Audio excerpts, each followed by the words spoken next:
മുന്നേറ്റം നടത്തി മുന്നേറുന്നൊരു കാഴ്ച നമുക്ക് ഈ ഒരു മണിക്കൂറിൽ കാണാൻ സാധിക്കുന്നുണ്ട്. ഷാനവാസിന് 3,14,897 വോട്ടുമായിട്ട് നിൽക്കുമ്പോൾ രണ്ടാം സ്ഥാനത്തേക്ക് അനുമോൾ പിന്തള്ളപ്പെട്ടു പോയിട്ടുണ്ട്.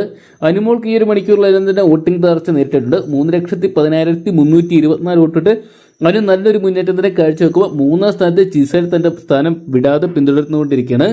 2,61,743 വോട്ടുകൾ സ്വന്തമാക്കിയപ്പോൾ നാലാം സ്ഥാനത്ത് നമുക്ക് ഈ ഒരു മണിക്കൂറിൽ കാണാൻ സാധിക്കുന്നത് ബിന്നിനെയാണ്. ബിന്നിയുടെ വോട്ടൊക്കെ ഞെട്ടിക്കുന്നുണ്ട്.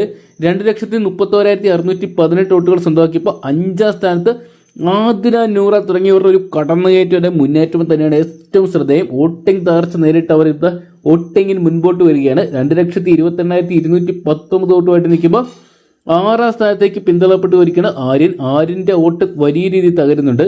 2,25,971 എന്ന് പറയുന്ന ഒരു നിരയിലോട്ട് നിൽക്കുമ്പോൾ ഏഴാം പൊസിഷനിലോട്ട് നിബിൻ വീണ്ടും എത്തി നിൽക്കുകയാണ്. നിബിന് വലിയ രീതിയിലുള്ള ഒരു വോട്ടിംഗ് തകർച്ചയോ മുന്നേറ്റവും ഒന്നുമില്ല, എന്നാലും സേഫ് സോണാണ്.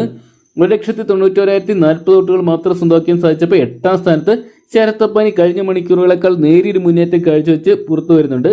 1,85,395 വോട്ടുകൾ സ്വന്തമാക്കിയപ്പോൾ ഒമ്പതാം സ്ഥാനത്തേക്ക് അക്ബർ പിന്തള്ളപ്പെട്ട് പോയിരിക്കുകയാണ്. അക്ബറിന് നേരിയൊരു വോട്ടിംഗ് തകർച്ച ഈ ഒരു മണിക്കൂറിൽ വോട്ടിംഗിൽ വന്നിട്ടുണ്ട്.